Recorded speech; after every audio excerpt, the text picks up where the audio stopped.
मुआफ़ी दूसरों को नहीं, सबसे पहले हमें शिफा देती है। मुआफ़ी एक एहसास नहीं बल्कि ईमान भरा फैसला है।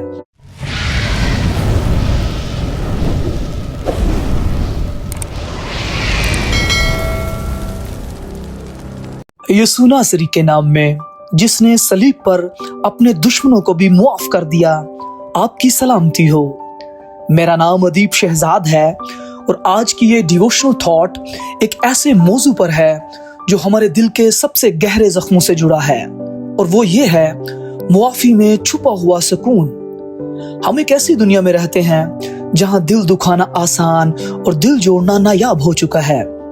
रिश्तों में गलत फहमियां, वादा शिकनी, धोखेबाजी, बेकदरी और नाइंसाफियां आम हैं। ऐसे हालात में दिल के अंदर गुस्सा, कड़वाहट और इंतकाम के जज्बात खामोशी से जगह बना लेते हैं। लोग जख्म देकर आगे बढ़ जाते हैं, मगर जख्म खाने वाला वहीं रुक जाता है।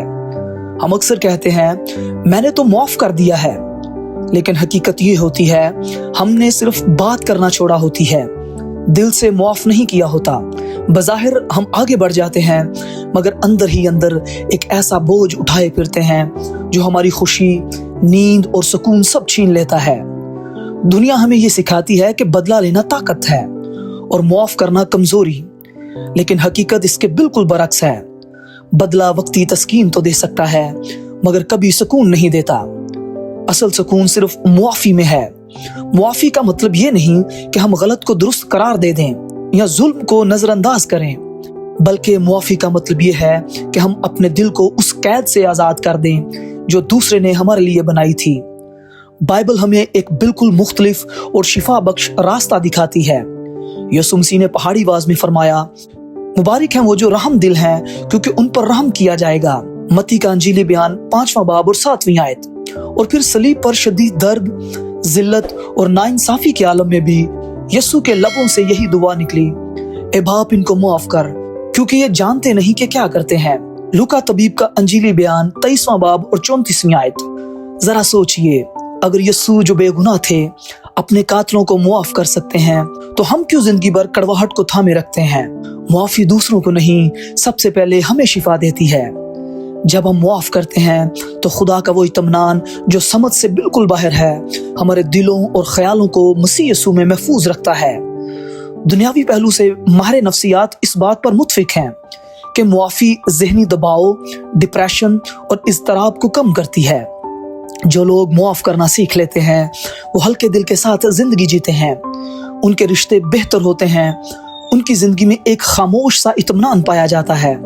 कड़वाहट दिल में रखना ऐसा है जैसे हम जहर पीकर ये उम्मीद करें कि दूसरा मर जाएगा, लेकिन मुआफ करना आसान नहीं, ये एक रूहानी जद्दोजहद है।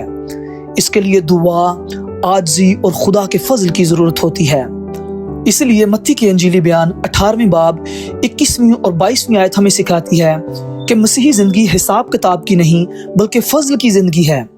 जब पतरस ने यीशु से पूछा, ए खुदावंद, अगर मेरा भाई बार बार मेरे खिलाफ गुनाह करे तो मैं कितनी बार उसे माफ करूं, क्या 7 बार तक? तो यीशु ने जवाब दिया, मैं तुझसे ये नहीं कहता कि 7 बार, बल्कि 7 दफा के 70 बार तक। आमीन। यहाँ यीशु मसीह हमें रियाजी नहीं सिखा रहे, बल्कि दिल का मेयार बयान कर रहे हैं। 7 गुना 70 का मतलब ये है कि मुआफ़ी की कोई हद ना हो, उसका शुमार ना रखा जाए, बल्कि मुआफ़ी हमारा तर्ज जिंदगी बन जाए। यीशु यहाँ बदले के कल्चर को तोड़कर मुआफ़ी के कल्चर को कायम कर रहे थे। इसलिए पौलुस रसूल इफिसियों के खत 4 बाब और 32वीं आयत में लिखते हैं, एक दूसरे पर मेहरबान और नरम दिल हो, और जिस तरह खुदा ने मसीह में तुम्हारे कसूर मुआफ किए हैं, तुम भी एक दूसरे के कसूर मुआफ करो। आमीन। आज अगर आपका दिल किसी के रवैये, किसी के अल्फाज या किसी की बेवफाई से जख्मी है, तो वो बोझ यीशु के कदमों में रख दें। मुआफ़ी का फैसला करें, चाहे आपके एहसासात साथ ना दें। याद रखें, मुआफ़ी एक एहसास नहीं बल्कि ईमान भरा फैसला है।